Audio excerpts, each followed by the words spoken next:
Happy birthday to you. Happy birthday to you. Happy birthday from Google. Happy birthday to you.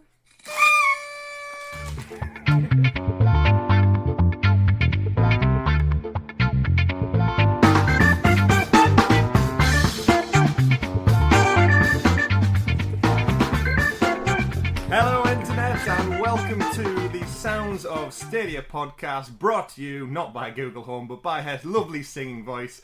This is episode 52, our 1 year kind of anniversary. Time works in a weird way when you do weekly podcasts apparently, but thank you for stopping by and joining myself, Chris, one of your hosts, my lovely co-host in the cubes, to my left, your right, my left, the techie teacher himself, suffering from man flu, possibly something else, but we won't delve too much into that. Mr. Tom, how are you doing? That's how you start a podcast, isn't it, Chris? That's how you start one. It's one way. It's one way of doing one. Yeah. And right below him, the man of many pixels in his purple, colourful cube as well, Richie, joining us once again.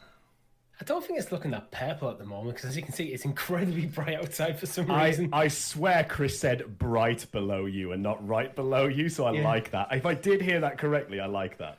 Who knows? Who knows? Hey, man's come prepared. So for those, audio listeners, for those of you who are unaware, it is our 1 year anniversary. It is episode 52 of the Sounds of Stadia podcast. And in case you're here thinking, why am I here?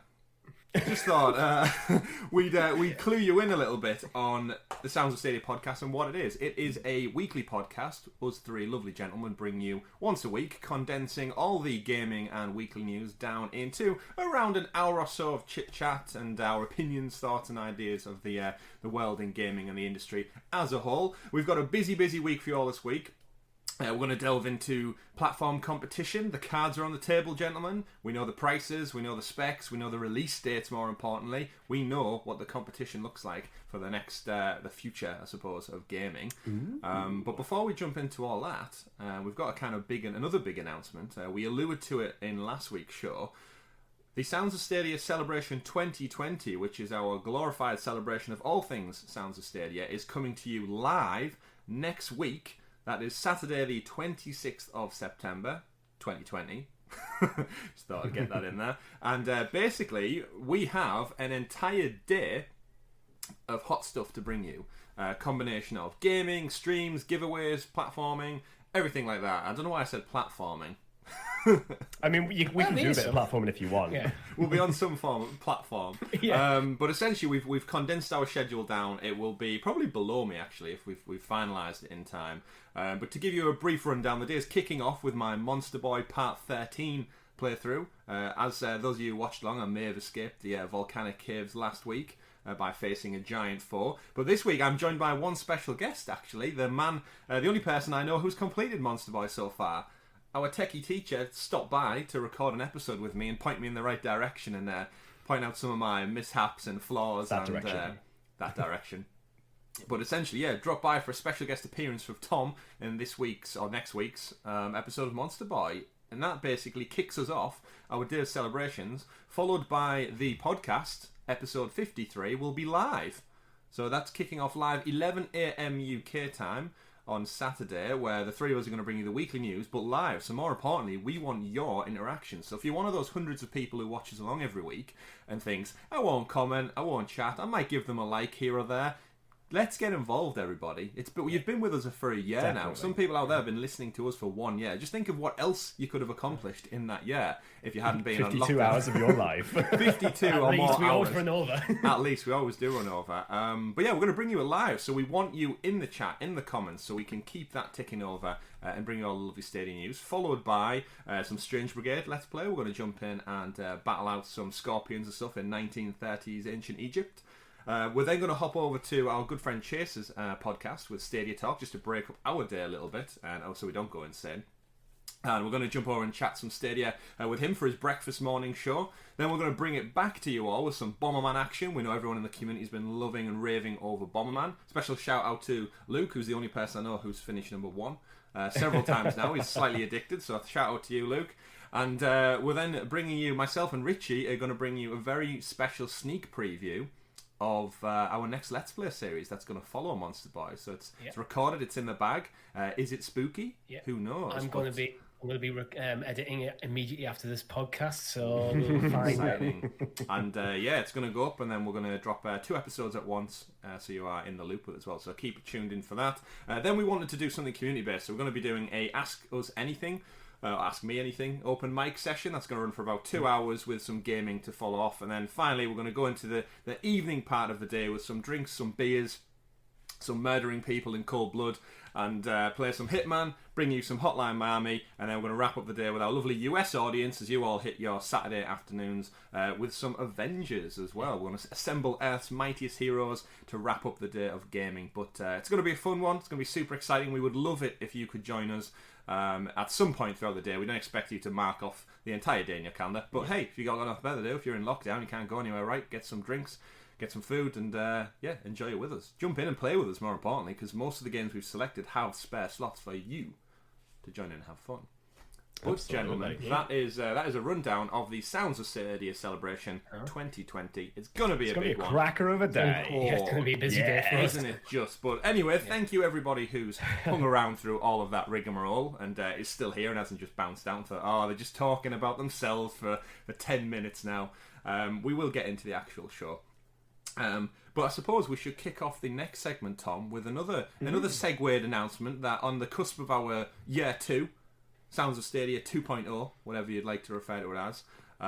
We are going to jump into what is usually the super sexy special Stadia Stories segment, aka the news. However, the news is now going to be brought to you by StadiaSource.com, the #1 source for Stadia news and reviews. So our lovely friends over at Stadia Source, we're now announcing an official partnership with them to bring you all of the latest Stadia news. So let's get straight into it.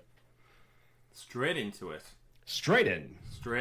So I just want to say as well, massive thank you to Dan and the team and Avery and such for reaching out, because we do often and always, pretty much for all 52 episodes, have relied on them very much so. And if you are a big Stadia fan, I think it's worth mentioning that. You should go give them a follow and a like as well, because they do the utmost, deepest journalism for bringing the most niche Stadia stories. Stadia don't give us much to really feed off when it comes other than like a weekly blog. But for that nitty gritty detailed news, if you're an avid gamer and a fan of Stadia, you should be following them because they do amazing work over there. So we are proud to be working in partnership with them. 100%. And it kicks off, Stadia 2.0. So the news is brought to you by them.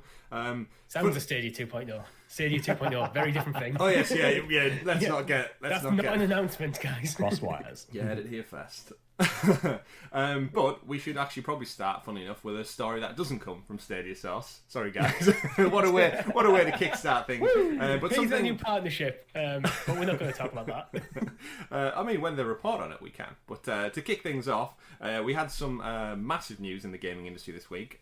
It made a lot of people happy, then a lot of people sad, and we'll get into all of that. But we will be addressing the PlayStation 5 price, the pre-order fiasco, I suppose is probably the nicest way of saying it. Yeah, I've heard shit show flung around. Yeah, shitstorm. Yeah. Buster Cluck, sponsored by Borderlands, all that kind of stuff. But essentially, we now know next gen is on the table. We know PlayStation 5, we know Xbox Series S and X. PC's kind of doing its thing, iterating. What was the graphics card that came out this week? The big. The GTX 3080, so the next installment of the NVIDIA. It's just the 30 GTX series from NVIDIA's come out, and it's a massive jump from the 20 series. And it's also a pricey one, if I'm not mistaken, as well, right? Yeah, it always is with new graphics cards, though. Yeah. Which always there's different tiers of it, though. So. But thankfully, you don't need any of that if you're a Stadia player, because you just need some shitty old Chromebook and you can play to your heart's content. I want one. What, a Chromebook? No, RTX 3080. I mean, don't we all? But speaking of things that we want, as mentioned, the PlayStation 5, the Xbox, and there are rumours about a Switch Pro coming out. Yeah, possibly, but we've not heard anything concrete on that. It's all just hearsay at the moment. But what it's basically just a Nintendo 64. Oh, if we're going by their Super Mario ways of dealing with things. Yeah, that could be that. Yeah, talk about next gen. Here's a game from the 1990s that hasn't had any tweaks or jumps in Switch HD or something. Something like that. But yes, so I thought we best discuss it because at the end of the day, Stadia, it is Stadia's competition, and Stadia hopefully will one day be pitted up against these two, and maybe next gen, when we're talking about PlayStation 6 and Xbox WXYZ, we may actually get to a point where Stadia's competing with these guys, because you're talking 7, 8 additional, maybe 10 years by the time we see the next gen. I don't want to get ahead of ourselves, but when we're up to episode 467 of the Sounds of Stadia podcast, we will be reporting on all of this stuff. It's going to be weird, this one, because I've been predicting for a while that Xbox, this is might be the last generation where they have a physical console, because they seem to be going all in cloud gaming. They keep talking about how they see Google and Amazon as their chief competitors in this generation. They're talking about the end of console generations. Sony no, we like generations, but so it's going to be. I think it's going to be an interesting market over the next probably about 10 years. See what happens. We have almost reached a point where they're all very much playing different games now. You do have Microsoft going all in, like you said, Richie, with the cloud and Game Pass subscription. Like, they are doubling, tripling, quadrupling down on Game Pass. It's the value, and it's astronomical. And we discussed it at quite a bit of length last week. But then, like you said, PlayStation alluring to they believe in generations.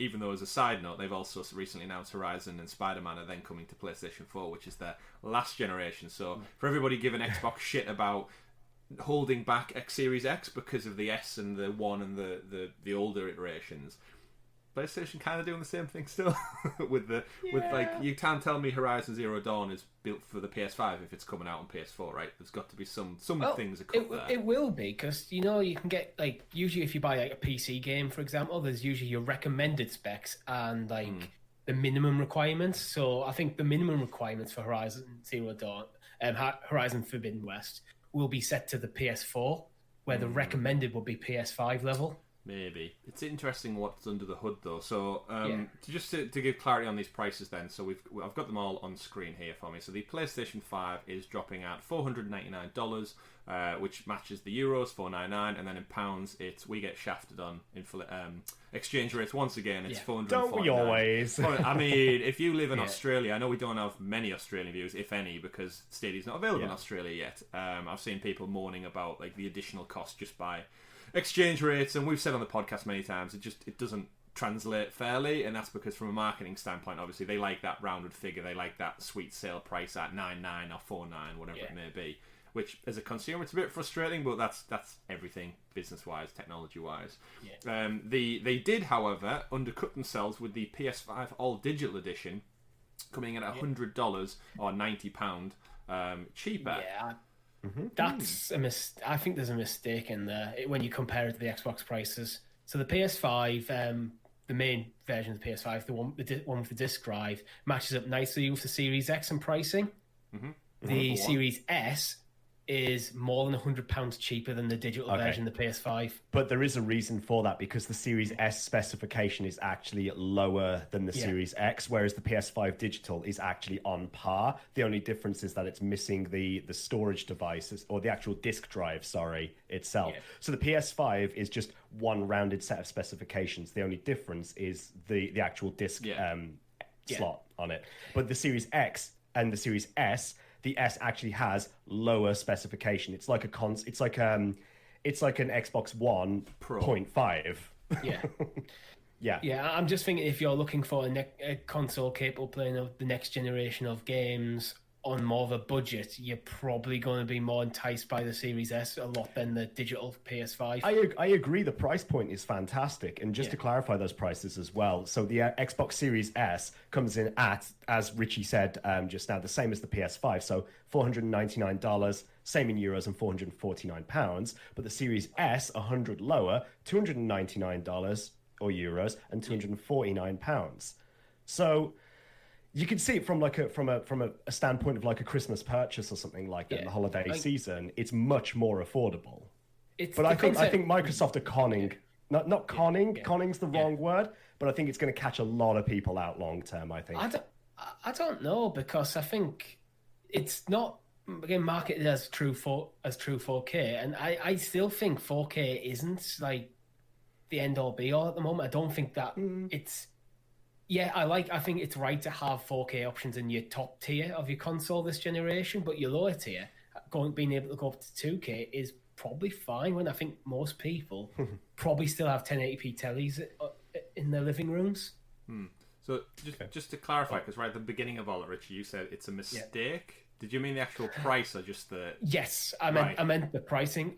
I get this. It's a different concept where the PS5 they're going, okay, we'll give you a digital version which will be cheap, which is cheaper than the PS5, but it's still the PS5. Yeah. Where the Xbox Series S is basically a different console to Series X. So a marketing mistake. I thought when you said it, I was like, have I read the price wrong or something? No. You said I think it's a marketing mistake. And Yeah. to be honest, with the price of physical game, how much they depreciate, financially, you're much better off just going for the PS5. I'm inclined to completely agree with you there. Actually, sorry, say that last part again, because now I think I completely disagree with you. Well, it's how much physical games depreciate. Yes. The difference in price between the PS5 digital and the PS5 standard, I'll call it the standard for now, because I think isn't that much. It's £90. That's a lot in one go. Okay. But I think you can save that quite quickly on buying cheaper physical titles. Okay. No, we do agree then. That's what I wanted clarity on, because I was going to say, whenever we see the prices released for digital versions, they always tend to stick at their price point with only being like reduced in sales. Whereas physical, you're absolutely right, because stock needs to be moved. Those prices drop over time, and then you've got trade-ins and like for like there. £90 to me doesn't sell me a digital version. A £90 difference, because over the longevity, the lifespan of that console, I'm going to save way more by buying second-hand games or buying games that have been out for a while instead. It's not even that long. I think I bought Horizon Zero Dawn about 3 months after launch, and it already dropped in by £20 in price. Yeah, and that's what. So that's like 4 or 5 games, and you've already made that money back. That's probably a year's worth of purchases, and you've made your money back. Yeah. And then you've got the rest of the console generation going forward. Yeah, so to steer this all back around then, I think the key message we want to get at is obviously you've got PlayStation and Xbox both have their flagships that are up there. Yep. The $499 mark, $449 English pounds.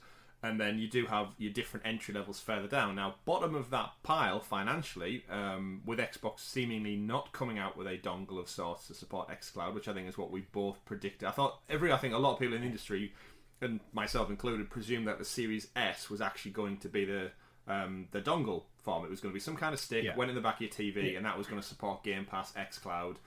And that was going to be the lowest of the low entry point into that Microsoft Xbox ecosystem. That's not happened for now. So as we climb back down the ladder of price, here we have Stadia. Maybe. Because if they release that this year, you're getting in the way of your own console launch a bit. You could argue that with the 2 SKUs they've got at the moment. Yeah. Putting people making decisions. Because again, think about the families in Christmas coming to their purchasing decisions. If you're mum or dad and their kids want an Xbox this year and there's one that's sat there £200 less, and you feasibly, like you said, the whole 4K argument. This, like, how many kids are going to be disappointed? How many kids are going to be disappointed this Christmas? £200 more on Sarah. S instead of an X. Yeah, it's going to be that rip open the wrapping paper, see Xbox super hyped, and then see it's the little tiny white one with the speaker face instead of the at least it's better than one of those Chinese knockoffs on the Christmas markets. It could be. But so to put a nice little bow on all that conversation about next gen and such, we need to probably just address that, how Stadia really, really is still, and probably for a long time will be, the best entry into what I personally just look at next gen gaming. If we look at all cards on the table, all games on the table as well, because we put a little graphic up on our Sounds of Stadia Twitter account this past week that highlighted basically a list of all the games you can and will soon be able to play on Stadia and how they stack up comparable to next gen. And bar scratching out Call of Duty, there's not really any other big hitters that are on my radar that I would be bothered about personally. I don't know about you two. Is there any games that are coming to other platforms? Obviously now Sony have their exclusives there. Obviously we can't discount Miles Morales and such that are in the pipeline. The stuff that we know is going to transition across generations that are very insanely popular already. Mm-hmm. I'm thinking about things like your Fortnite, your Overwatch, your Apex Legends, things of that sort of caliber. they are, I think, still glaring misses on Stadia right now in terms of because of the sheer popularity and longevity of them games. Yeah. Agreed. I'm with Richie on yeah. that. Mm. But in But for terms new of the games, games, it's- you both are, yeah. Yeah. Anything? I'm still holding out that in the competition of things now that we've had like the PS5 announcement with like a selection of games announced there as well. I'm still holding out as a Final Fantasy fan that 16 is not just going to be... I know we've got PS5 console exclusive and PC, but does Stadia count as a console? That's what I want clarity on, because I would love 16 to come to Stadia. That's a very interesting legal definition, actually, when it comes down to contracts, because I'm guessing Sony and Square will have squared that away between themselves. Probably. Because what happens if Square go and release it on Stadia and Sony like, what the hell? It's like, it's not a console. It's not a console. I mean, it's not a PC console, it's a either. service. It's like, yeah. In my opinion, legally then defined, it comes on Stadia is xCloud a as well. service. I mean, that's it. That's why it, Square really. was so happy. Like, yeah, that seemed pretty good to us. Yeah. Good deal. Well, Sign it. But then if it's coming to PC, that means things like GeForce Now, you'll be able to play it through Yes. that, presumably, right? That's a whole nother. And then another question mark. that gets the most comparison to Stadia. Like, we've had many conversations about like people in the industry saying like it's a similar service, but and Richie, obviously you're down there, it's more of a utility, but then this is where you do get to that muddied war of how many little asterisks do you need next to console PC exclusive. We're suddenly taking this, like, if you imagine it's like a tree hierarchy, you've got your console and it splits off into all these different things. We're now at such a level where we've got so many branches coming off that now, where everything's defined by several different niche terms. It's so the difficult. old definitions don't really work anymore, because I would define as a console as the box that you put underneath your telly that is attached to your telly that physically plays the games from your living room. Where Stadia, even if you're playing through your Chromecast, that's just transmitting the signal. It's not actually processing the gameplay. So I wouldn't define the Chromecast as a console, but it's closer almost to PC gaming with extra steps. Yeah, it's interesting All right, how the terminology kind of moves around, because people now, like, when they say, oh, did you watch TV? What did you watch on TV last night? Obviously, they're referring to like classic channels or watching on the what was on TV. And now people say, like, oh, we watched Netflix, we watched Amazon. So they actually don't refer to necessarily the traditional TV. It's cloud game and cloud streaming, man. It's taken over. Everything's in the cloud. It's going to come and get us. I think it might be one of them where the legal definitions are kind of down in between like the developers and publishers and platform holders, but maybe it's just how the press are reporting on it. They haven't updated their terminology. So maybe cloud gaming is now a separate category that's probably discussed in these sort of contracts. But yeah, other than that, for me, that's the only one that I could think of that stand out currently, because again, I've been quite vocal about the fact that I'm a lover of JRPGs. I've always been into the Final Fantasy series. It's the series that I was sort of born into and grew up into gaming. And to see an announcement for a new Final Fantasy title now, that just makes me want it. And that will be very definitive over my decision as to where to go next gen. If I can't get it on Stadia, I would love to see it on Stadia. So that to me is the one big franchise that sticks out there, really. But I appreciate it's not for everyone. Yeah. See, I'm like you. I'm a big Final Fantasy fan. I'm okay if it's a PS5 platform exclusive, because I'm buying a PS5 anyway. So it's not affecting me personally. But if you were very much in the Xbox or Stadia only ecosystem and the big Final Fantasy fan, bear in mind, was 15 a launch game for Stadia or very early? Yeah, no, 15 came out with at launch for Stadia. Yeah, you might have been sat there hoping that 16 would come. But, well, it's still a question mark. So interesting deals that are happening all over the place. In regards to that, then will touch briefly on the shit show that was the pre-orders for the PlayStation 5, and I think we should address probably that it wasn't Sony's fault evidently with this. They said we'll give you notice. They said pre-orders will start tomorrow from selected retailers. And then Walmart, I want to say it was Walmart Canada or something, just like broke the dam and they went early. And then rightly so, every other business thought, well, we're going to lose out here if we don't go as well. And it was just basically a free-for-all. hopefully these companies get fined. I know if you break embargoes and stuff, that's a big thing in the mobile industry. When Apple send out their iPhones, if you so much as unbox just the packaging they come in prior to like an 8 a.m. deadline, you will get fined and stripped and blah blah blah. So I'd imagine similar rules come into play with these digital companies and Sony. And if the same thing happens for Microsoft next week, you'd imagine they've got to hold them accountable, right? Like pull back on the pre-orders, or I don't know how hard you can actually go, because Sony will rely on these people as it's a distribution network for their physical goods. But if they're not going to adhere to the rules, it's like, how long do you keep? Oh yeah, it's going to be some angry conversations, but I don't know how much you can actually penalise them, because you'd be shooting yourself in the foot. I mean, they've If sold out. Walmart turn around and go, sod it, it's not worth it. We made a mistake, and you've been absolute dicks about it. We're just gonna pull the line. Well, that's where your contract needs to have embargo rules in that say, you go, by all means, if you want to go ahead of time, be it on your own back, but we are going to fine you, whatever it may be. Because it's a bad look. It's a bad look to have. Yeah, and it happens all the time. Like, does it? It's not necessarily with console launches, but we always hear about things like Amazon have accidentally listed the game prematurely and stuff like that. It just caused a bit of a free for all. So I mean, I'd be interested to know if either of you two are thinking or have done or secured said pre-order. No. No, I'm not going to until I've got more clarity about what titles are coming out. The titles that are currently announced for it are not enough to sell the console to me yet. So I'm going to sort of wait until the new year and sort of gauge it at that point there. How does everything being super sold out affect your take on it all? Like, does it make you think, maybe I should have? Or are you going to worry that come next March you're still going to struggle to get hold of one? Or no, because I was never desperate to get my hands on it day one anyway. I am going to buy it, but it's more a case of when, and I haven't really got the answer yet. I'm struggling to wonder whether I'm starting to become more of a casual gamer now, because with the PS4, I was very much, I had to have it day one. I was very much about that. As an adult, having my own income, my own place and stuff like that, I was very much like, right, I can afford it, I'm going to do it. Yeah, pretty much splash the cash. This time I'm not as bothered. Have you got more patience? I'm just not. I think I've got more patience now. I think there's nothing on there that excites me that much that I need to have it.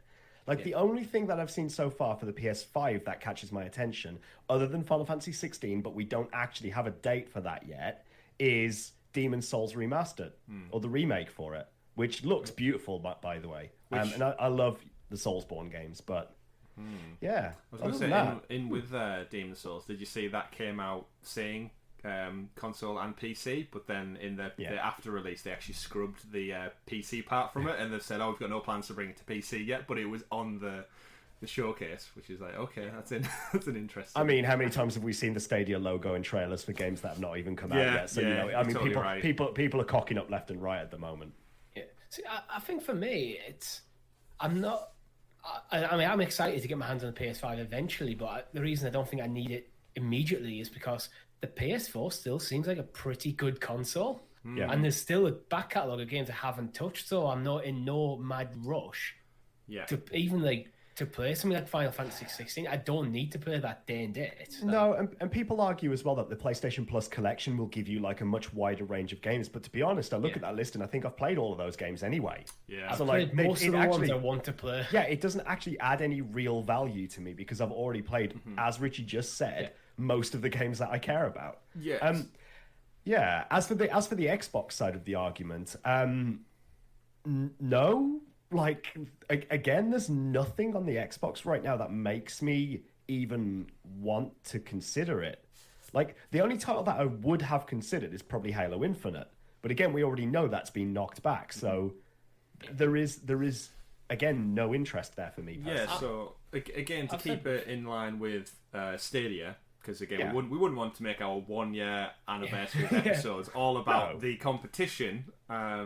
So sorry if you're still here and thinking, are they actually going to get onto Stadia specific at any point? We are. We are, and we want to keep it specific. So the comparison I'd like to make is, you mentioned it there, Tom, that PlayStation Plus collection, which is essentially, if you've never played them before, you've missed out, or if you've skipped this whole Sony generation.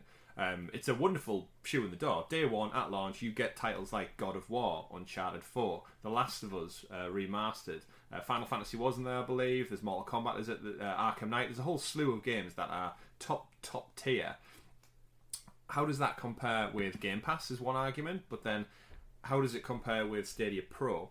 So at the moment we've got 22 games come September. You can essentially pay your subscription just like you could PlayStation Plus or Game Pass, instant access to 20 plus games. I think for Stadia this is still where and Microsoft as well, I think, is in a similar camp with Stadia.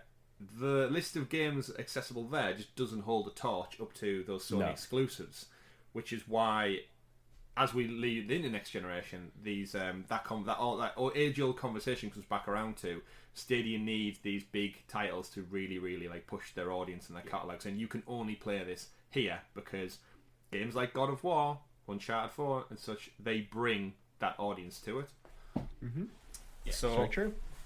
Which do you think is the best proposition? If you've not touched gaming in many a year, and you're thinking, right, I'm looking at getting back in, I've got some money saved aside, this holiday season, this Christmas, I'm going to treat myself. Do you go Series S with Game Pass? Do you go PlayStation 4 Pro maybe? Do you go PS5 with the game collection? Or Stadia with the 22, 25, whatever it may be at the time? I wouldn't go PS4 Pro. If I was getting a console now, I'd either be going... It's probably if I was getting a console now, I was interested in PlayStation, I'm probably looking at either digital or the PS5. Yeah. I think PS Plus has the best catalogue. PlayStation has always, and Sony have always had the greatest storytelling IPs, I believe.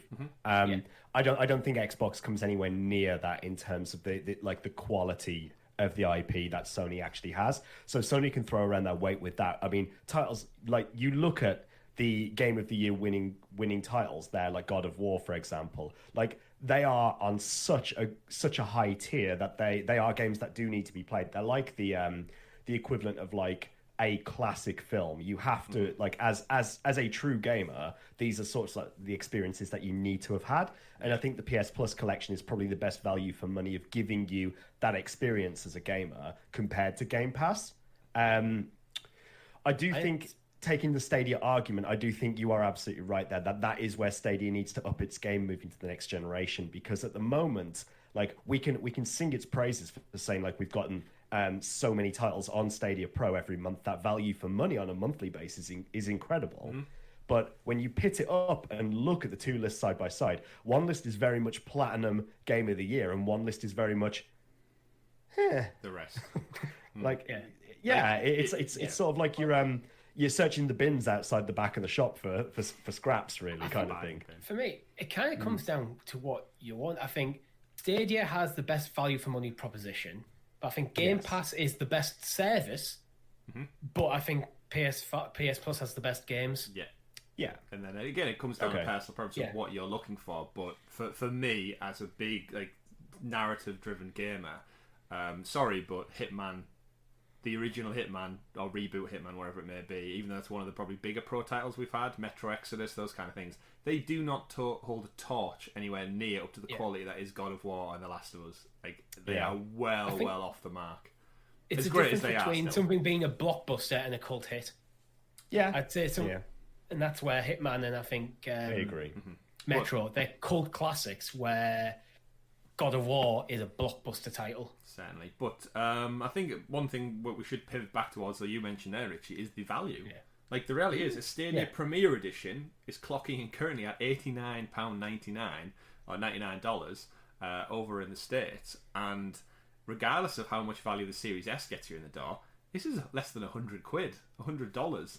And you're in there with your Chromecast. You can just start with Google Chrome. That's true. Yeah, I'm talking about like the TV experience. If you have that shitty old Chromebook I mentioned earlier on, or your old your old PC or something, you can just jump in and play straight away with your pro games, or even without, depending if there's just one particular title you want to play.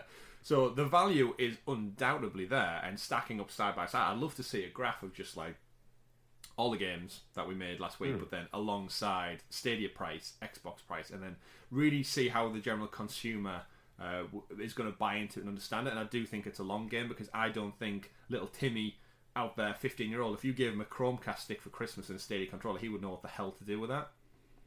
would the parents know what to do with that? And this is where things like marketing and explanation and understanding of it need to really like up their game. Which brings us on to our second story of the week, which is the Chromecast, Sabrina, codename Sabrina. It's kind of like revealed itself, which essentially, if I got the story up here, it comes with a little remote, guys. It looks a little bit bigger than your traditional Chromecast stick. It must be out soon, right? We don't have a price confirmed for it.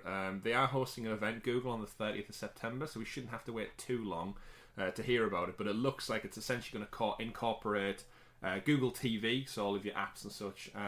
Similar to what Chromecast does anyway, but without the need for casting from your mobile device and mobile phone. It's going to be an all-in-one HDMI port.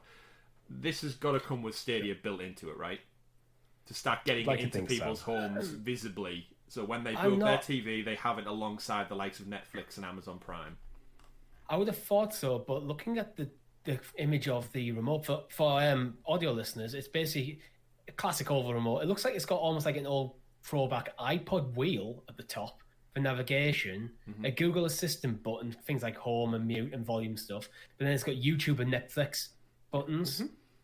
If it was going to come built in with Stadia, I would have thought there would be a Stadia button in there. Bear in mind, it's a leak and buttons can change. We've seen that from the PS4 Media Remote. Different countries have got different logo buttons on. Some have Disney Plus, some have Netflix. So depending on your territory, it may be different. And so with a leak, this could just be a pre-render, but when they come to market, it could have a Stadia button. It's very true. I think what we need to actually consider with this as well is the newest Chromecast. So there's a couple of things that you need to point out here. Obviously, as we actually don't have an official release yet or an official list of specification, again, a lot of this is sort of speculation at this point. So one thing that I think is really important to recognize with this is supposedly this version of the Chromecast as well actually does have the Bluetooth controller enabled, so you will be able to connect Bluetooth devices to this Chromecast in particular. So what that means is if you were going to get into the Stadia ecosystem, you wouldn't actually need to invest in a Stadia Premier Edition if you've got a DualShock controller, for example. You could actually just hook it up over Bluetooth to this device right here and then be straight away with something like Stadia. Secondly, because it uses Android TV, I've mentioned before, that gives you access to all of the apps on the Android store as well. So you could arguably also access something like xCloud as well through the service GeForce Now through the Chromecast too. So I can see where Google's game is here in terms of providing a very good cost to entry point level service, but maybe they're steering away from including that Stadia button at the moment because of those other applications, and maybe they have to do, in the art of fairness, with all the lawsuits going on, they have to sort of be like open to the prospects that people might use it for something else. That's my take. Well, you have to think about as well, the team that's making this is a completely different team, probably different company to the Google Stadia team. So they've probably been considered it, but you've got limited space on the controller. What is most likely going to be used for this product? And YouTube and Netflix, I think, will be by far the biggest two. Yeah. I'd agree with that statement right there compared to Stadia. I get what you're saying with like having a Stadia button on there as a focal point to try to get people into the system. But something I'd like to see from Google where like, you know, you have that across all the entire product range kind of working in sync nicely. So pushing Stadia through other avenues. But you could also then argue as well that, like, why don't they have, for example, why don't they have a Gmail button? Why don't they have a Duo button? You know, there's so many services that Google could arguably have buttons for. I think you're right with what you said there, that the biggest ones that they're going to want to market the device for is people watch YouTube, people watch Netflix, I get what you're saying with Stadia. Like, I completely get it. But again, I don't think people are going to buy it specifically for Stadia. I think sometimes you buy a device and you get a remote and you look at the remote and it's like, oh, what's that button for? Oh, press it. It's just a shitty service I don't want to actually use, so I'm just going to come off it anyway. Not saying that Stadia's shitty. Let me just be clear. I'm not saying that Stadia's shitty. Yeah, Tom said Stadia's shitty. But you get what I mean. Like with the Sky remotes and stuff like that, chances are you've hit a button before and you've gone to a page that you go, oh, I didn't want to go there, so just go back. That's what I'm thinking. What's interesting is Google are hosting an event on the 30th of September. Is it so we're guessing we'll know more. No, it's not Stadia hosting an event, it's a Google event. So I'm guessing we'll know more by next month. Pixel 5. Yeah, potentially. Pixel 5. That's where I see that. It'll lean in with their rebrand of all the Nest and Home stuff as well. The next generation of like Nest changes and to Google Homes and Chromecast Yeah. and Pixel stuff. Yeah. Hopefully, changes in Stadia general. might have a presence. Well, speaking of presents, Richie, that bring presents and presents as we head into the holiday Christmas season. Stadia has been seen in Best Buy physical retail. So if you are in the United States, you can head over to Best Buy, or you can order online. I don't know if it's appeared physically yet, but Best Buy in general are like Walmart, as they're like they sell loads of stuff, supermarket kind of deal. I think I say that I've never been in one. Yeah. No, Best Buy is your sort of like mix of. It's a little bit like your sort of PC world. Oh, okay. So like loads of tech stuff and A lot of techie stuff. Yeah, washers a lot of and techie dryers stuff. and things like that. Yes. So over this side, obviously, this is just kind of what we'd probably hoped would have happened a year ago now. Stadia having a physical presence in the wider kind of things. I know our PC world and Currys over here sell the likes of the Google Chromecast. They sell the Nest Hub speakers and such, but they haven't sold Stadia physically. And for me, that's been as someone who used to work in retail. That's just a simple fix, a bugbear. Just get the Premier editions on the shelves so people can see them, read about them, just look at the poster advertised on the wall. It's just such a simple way to get in, especially when you've already got marked out Google zones in those stores. And you've got staff who talk about these products, and they understand how Chromecast works and how having a Gmail account set up works and Chromebooks and all that. It seems like such a simple win, and yet they've waited a year to do so. So hopefully this is just future big signs that as we head into Black Friday and the Christmas season, they're going to start ramping up this physical marketing presence, because 52 weeks in, guys, we've seen barely zip from them. There's one thing I need to correct you on there. It's only on the online store at the moment. Yes, it is. But it's a step towards it. So Of course it is. I'd imagine if Best Buy is seeing a lot of Google Stadia selling through the online store, they're going to get it in the physical. But Well, considering that originally the only place you could buy it from was the Google store, this is a step forwards in terms of marketing it to the masses. So in the UK, we could probably expect to see it coming soon, trademark, to Curry's PC World. By example, that's what I would expect next in the UK. And in other stores as well, it'll roll out to their local sort of like national electronics chains. Yeah. I think it's kind of mad it's not on Amazon yet. I mean, Amazon don't The play well biggest with digital Google. retailer. Amazon do not play well with Google. They've never sold any Google Home devices. I'm right with that. No, you're right, Tom. They did start to. I think they started to roll back on some of the rules, but obviously they're not going to sell a Chromecast when Amazon Fire Stick is like their product. But then I think EU pressures and such about like consumer friendly. If you're going to be a logistical storefront, you need to have open. You can't just block Google from selling their stuff. But it goes back to like physical presence. That in the UK we have a store called CEX, which is it's like an exchange shop. You'll have them in the state. You'll have them all over. They basically take pre-ordered stuff in. They'll give you like low valuations on it, and they'll mark it up and put it back on the shelves for all consoles, all games, DVDs, books, and such like that. That's the only shop in the UK high street you can pick up a physical Stadia Premier Edition or Founders Edition or anything, because there's nowhere else that does them, which is crazy, right? Yeah, Stadia's been around for nearly 1 year, and if you want to just walk in and pick one up, you have to go to a second-hand trade company to get one.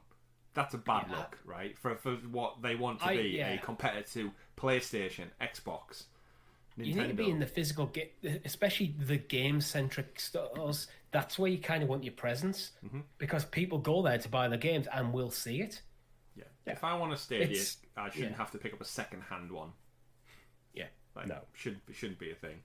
Not when they're selling them. I mean, I've just done a quick check on CEX as well, and they're selling the controllers at 50 quid, 55 quid, 50 quid just for the controllers themselves. And I'm sitting here thinking, they're not that much more expensive to get it brand new, packaged directly from manufacturer.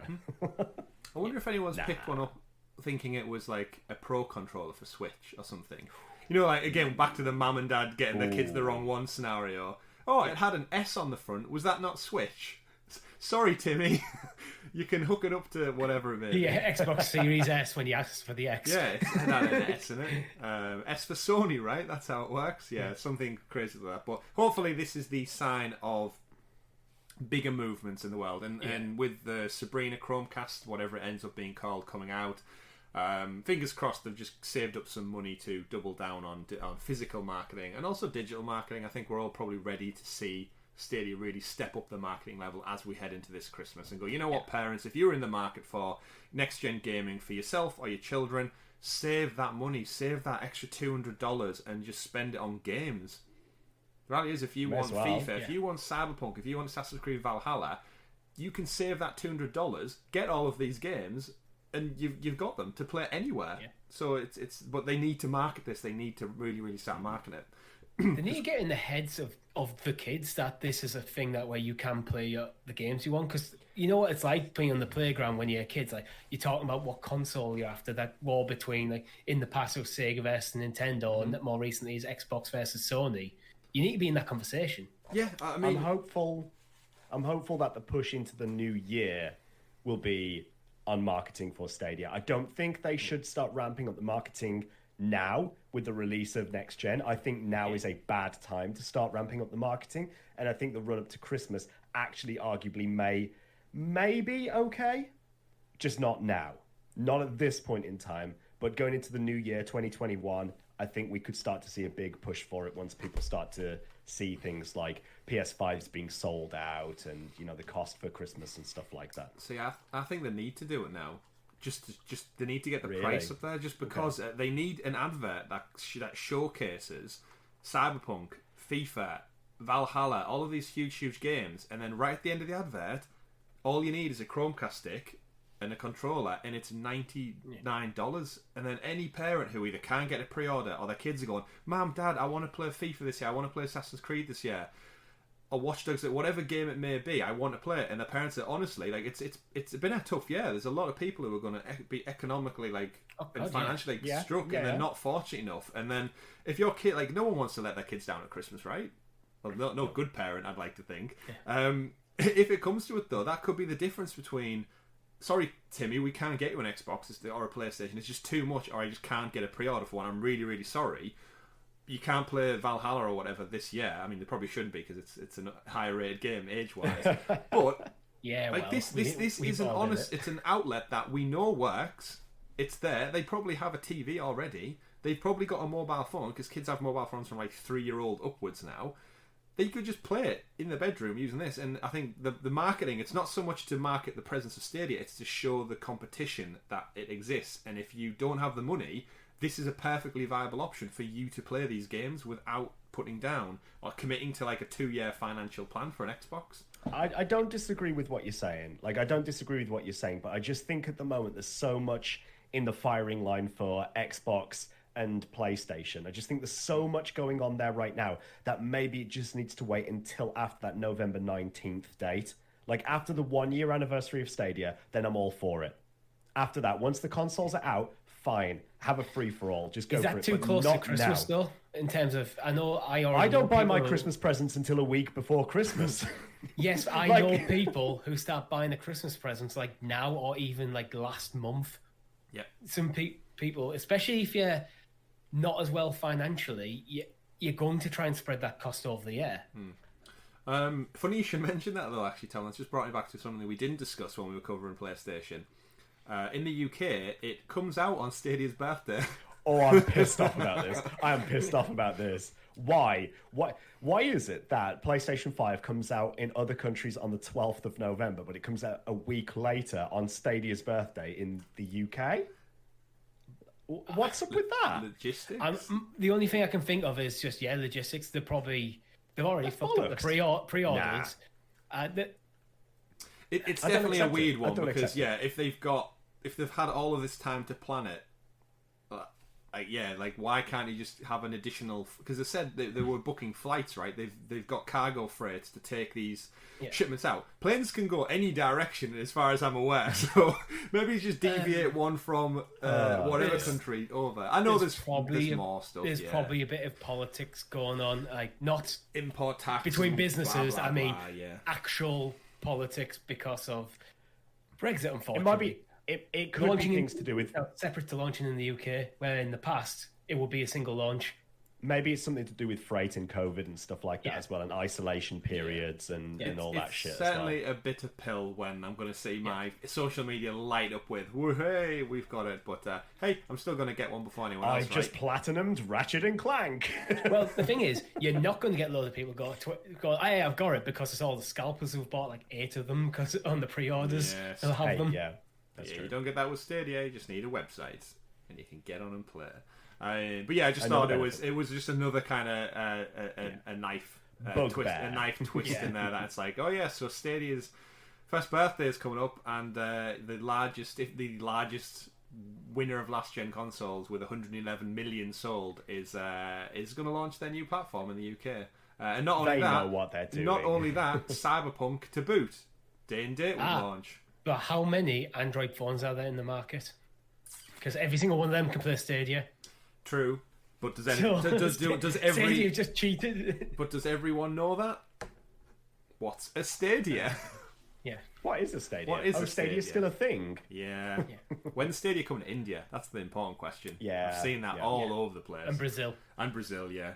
Come on, Stadia. Come on, Google. Get it together and show us what you've got this holiday season. We know you can. We know you can. Moving on though to some actual game news. We've spoke of the consoles and the platforms. Gaming wise, we got a nice surprise. We are getting Hotline Miami 1 and 2. We touched on it, I think, last week, but it's been officially confirmed. Comes out this Tuesday. So if you're listening to this Nice. podcast on the Monday, tomorrow, we're going to get it. Hopefully at midnight, because I think a story we should probably touch on as well is that WWE Battlegrounds dropped at midnight in the UK last week. We didn't have to wait till That's quite 5 p.m. So right off our rants and raves a fortnight ago regarding days coming and on the midnight launch of that day, we got it for Battlegrounds.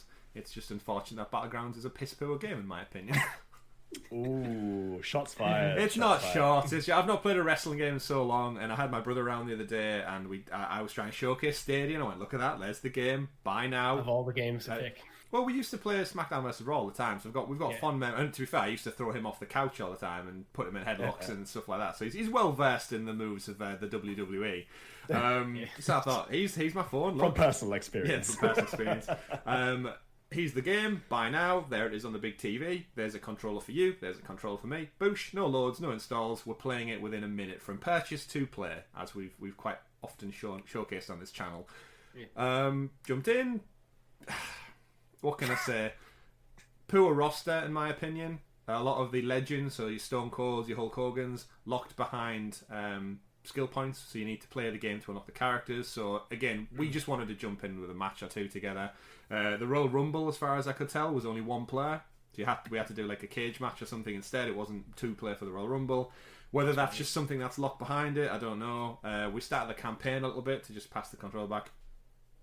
It's got comic book kind of campaign stories that then lead you into the matches, and just all in all, we played it for about an hour or so, and I think we both agreed it wasn't worth the $34.99 price point, and that's a brand new game, so refunded it, got my money back. Not great.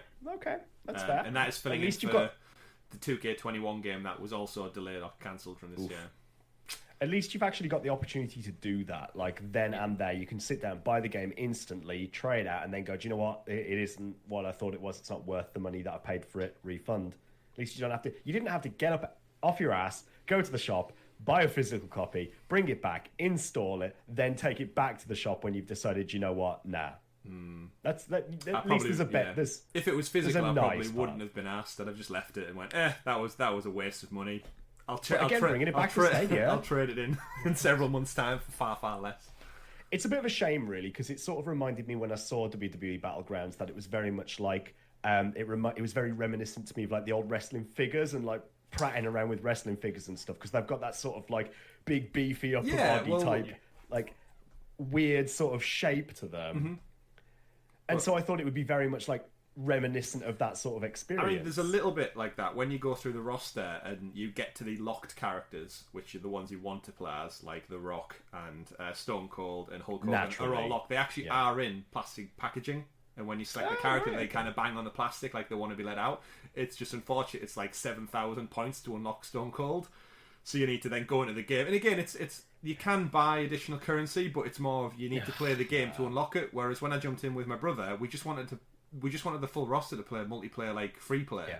I didn't want to have to start the campaign, accrue points to then unlock a legendary character. I just wanted. I understand it's just gaming and it's gamification, but this is what I don't like about like the gaming industry in general at the moment. Because if you take a game like SmackDown versus Raw, back in classic PS1 days, you didn't have to worry about having to do anything like that with the roster. I know the means weren't available at the time to having to like enter your credit card information to buy a character over like online. But it's going back to the old memes of you've bought the game, now enter your credit card details to buy the rest of the game. Yeah. if you want to fast track this, pop in the details and you can have all your characters now. But it's like it feels like you're artificially getting in the way of my fun. In order to milk me for money. It's like you're not getting any additional gameplay out of the game by unlocking the character. It's not like a hidden character like in some of the Tony Hawk's games. You could unlock things like Spider-Man or Iron Man. It would be stuff like that, where this is a secret character that that's awesome if you manage to unlock him. Like for Marvel Avengers, I expect that when a new character is released, that they come with some sort of story missions that you'll be able to play in some sort of like extension of the campaign, perhaps something like that. But with a game like WWE 2K Battlegrounds, I imagine you don't get any additional story out of it. It's just literally you can jump into a Royal Rumble, jump into a Hell in a Cell or something like that. Avengers is a good comparison because although I haven't finished the story, I can jump in on multiplayer and select Captain America, so I've got my full roster there, even though I haven't unlocked the full roster, so it doesn't get in the way of my enjoyment of the game. It's an interesting one, but it's modern games, right? And some companies lean into that more than others do. You know why? Like I understand why they do it. It's just as someone who's played them for years, and like I could like again we say about old physical games, but I could go get my SmackDown versus Raw from 2005, put it into my old PlayStation 2 right here, and I'd have that full roster to go. Yeah, and that's a game that's 15-year-old now, so. But the thing is, because of that practice, has just lost himself 35 quid. Yeah, unfortunately. So, but either way, what are you going to do? Speaking of weird, annoying things within games or the court of law, another story we had this week was that we may have found a little news tidbit that told us why Gods and Monsters was changed its name. I mean, they told us in the Ubisoft forward that it was because of we had longer to work on the game, and for our vision, we really felt this name better fitted our scope and views and stories and such. Was it hell? Was it hell? It was because Monster of energy drink fame, not sponsored, Monster, apparently had some classic gamers, aren't we? Apparently had a problem with them using monsters. Because the Monster is represented in the gaming industry, they sponsor esports and lots of things. So apparently, Gods and Monsters is too close to the name. Even though I've been playing Monster Boy week in, week out without copyright infringement. Apparently, it's Immortals is You know what I'm going to say? Monster, I like your beverages. Stop being a bunch of dicks. Yeah, stop. Like, it's a word that exists long before your brand. If you're not happy with people using it, change your branding. It's like it's not on. It's such shitty practice. Like from any level. Ubisoft are using it in the actual context. It's referring to monsters which appear in the game, not an energy drink. Yep. If I was Ubisoft, I'd go get a sponsorship by Red Bull just to screw them. It's an interesting one. I mean, Ubisoft have since came out and said the name change for Immortals Phoenix Rising reflects a creative decision and is not a result of legal matters. As stated in the past, the extra development time allowed us to push our initial vision even further and explore new avenues for the game. As this vision was coming to life and developing a more mature tone, we felt the game needed a new name to better reflect those changes. Great statement. I do not believe in a million years they sat in their Ubisoft... Well, probably didn't sit in the room because they're all working from home. But I don't believe anyone got them on a conference call on Zoom or Microsoft Teams and went, guys, I've got an idea. Scrap Gods and Monsters. Listen to this. Immortals Phoenix Rising. And everyone went... Oh, he's got it, John, he's got it. Yes, do Give it. that guy a bonus. Change the logo. Yeah, Eves gives Mon sat there going, "Oh yes. It Here's did an even not better happen." idea. Like, come Let's on. call it Immortals and lock the Phoenix Rising behind a paywall. Ooh, The thing is, shade. cast doubt over Ubisoft's statement is that, well, we know legal documentation that exists that shows that Monster were contesting the title. Yeah, I mean, again, that might not be the only Rumbled, reason. Ubisoft. You've been rumbled. Not Royal Rumbled. No. Never actually made way, it to court, by the way. Never made it to court. So that tells me that they saw the paperwork and they sort of like started shaking in their boots a little bit and just went, let's change It's it. entirely possible Ubisoft were planning on changing the title anyway, and then this trademark application came through and it's like, let's just do it. Yeah. That was It's not the we're fire not that wedded lit on the the flame. title. Yeah, we're not wedded on that title. flame. We're just using that as a basically provisional title. Let's just change it. Just wait until Riders Republic comes out, sponsored by Monster Supercross Energy Drink Plus, whatever that one was called. Relentless. What are you going to do? But all daft political challenges aside, the final news stories of the week. We did have 2 new games drop on Stadia this past 7 days. One of them being Uno. DOS. No, Yeah. that hasn't dropped Once yet. again, I told you, I think I'm just gonna have to buy. Yeah. I'm just gonna have to buy Uno on Stadia just for the sake of saying that I've got it on literally every single platform that I can possibly get Uno on. Because I feel at this point that I've got Uno on so many different platforms that I might as well just have it on Stadia. I've never played it. I don't think I've ever played a game around of Uno It's in my actually, life. do you know what? It's actually damn fun. Like, if you just want to kill some time and just have a laugh with mates, it is actually relatively fun. We might have to test that one out on a live stream some point, Tom. We may just Mayhaps. have to. The other game that dropped this week was Republique, which has been long coming. I feel like we got that announcement way back when, and then it just shadow dropped. I want to say March or April we had the announcement for that. Yeah. How do we feel these shadow drops impact some smaller titles? Because I feel like because it was announced and it took so long and then it got shadow dropped, I don't think anybody cares about it.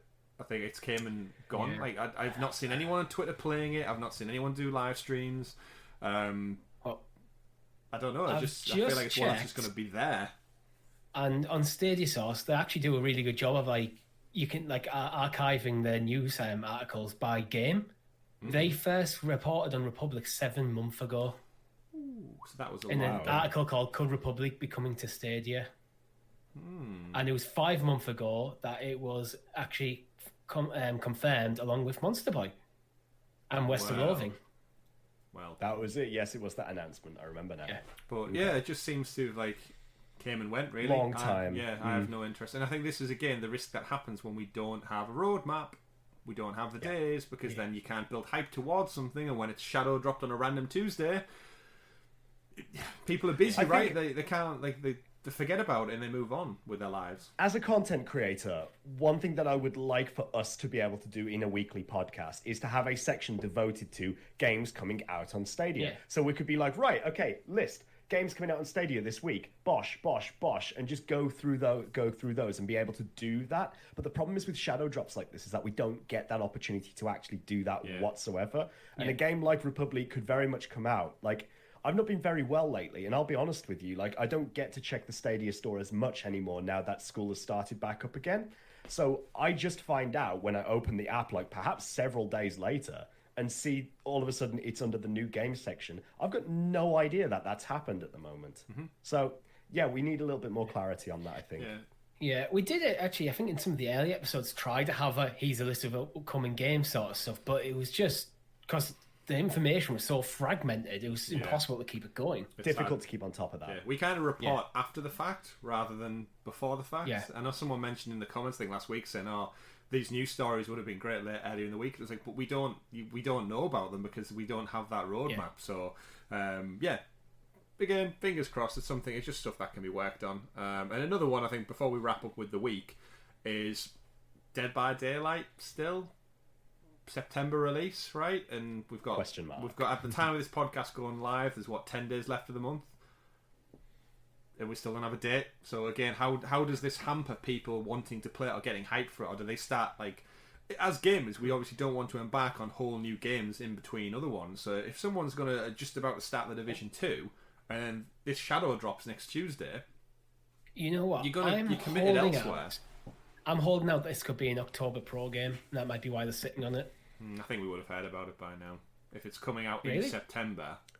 I mean, I'd Do like we know it that's to coming be. out in September? Yeah, they said Is that September. confirmed? Yeah, it did say September. Connect, right? When it was. We should find out our October Pro games next week. Next Wednesday, I reckon, is roughly right about the sort of time. Actually, do you know what? We could get a lastminute.com because we usually get the announcements like on the Tuesday or Wednesday right before like the end of the month. Yeah. That would sit us on the 29th, 30th. I wouldn't be surprised if we don't get an announcement till the very end of the month, actually. 29th. But yeah, Tuesday, 29th. Yeah. And it's out now. yeah, it wouldn't surprise me again. Interesting. Fragmented information. Fragmentous occasion. And then final probably one we want to touch on is we saw some stuff going around in the Twitterverse this week about Stadia staff promoting other brands like PlayStation and such on their personal accounts, showing off Avengers and screenshots, and they were excited about pre-ordering the PlayStation 5. Quick take from you gentlemen about it. Richie, you can go first. Does this bother you? Does this have a massive impact on your life, or... No, I people are people. They're more than just a job, so they're free to. And bear in mind, most of these people have got into gaming, working in the gaming industry, probably because they love gaming. So yeah, Awesome. fine. Tom, bothered? Not in the slightest. Everyone's entitled to their own opinion. They can advertise whatever they want. I get that they are representing a brand, but at the end of the day, they're still human beings and individuals. Yeah. I myself am very vocal about things that I enjoy, and obviously it doesn't reflect the views of you guys sometimes, or the school that I work at. It's just the natural way of things. Don't take away that freedom from me. Ooh, that's exactly what I was coming for. My take on it is, I don't really care. They can do what they want. It's Twitter. It's people like... It hasn't changed my life in any way, shape, or form. Yes, I understand how it could be frustrating, maybe if you would expect them to talk about more of their brand. But I look to the Stadia official account for that kind of drops of news and them roadmaps that we've just talked about. But each their own. Do what you want. If it bothers you, unfollow them. Simple as. Move on. Speaking of unfollowing, no, don't really.